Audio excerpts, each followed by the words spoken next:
আপনারা প্রতিদ্বন্দ্বিতা করছেন কাদের সাথে, তাদের বক্তব্য কি, তাদের কর্মসূচি কি?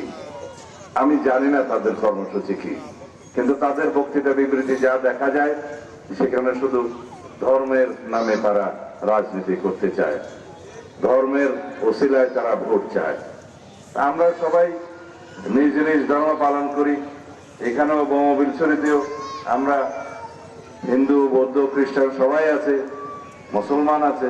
এদেশের 90-92% মানুষ মুসলমান। আমরা যার যার ধর্ম স্বাধীনভাবে পালন করি, যার যার উপাসনালয়ে স্বাধীনভাবে যাই। সুতরাং ধর্ম রাজনীতির একটা অঙ্গ হতে পারে, তবে শুধুমাত্র ধর্মের বাহানায় কেউ কেউ জান্নাতের বরাদ্দ দিচ্ছে, সেই বাহানায় যেন আমরা বিভ্রান্ত না করি।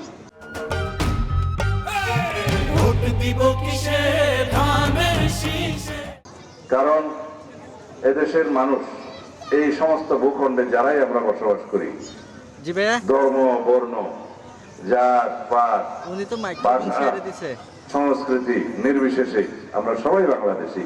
এদেশের মানুষ, আমাদের সবার অধিকার সমান, সাংবিধানিক অধিকার সমান, গণতান্ত্রিক অধিকার সমান।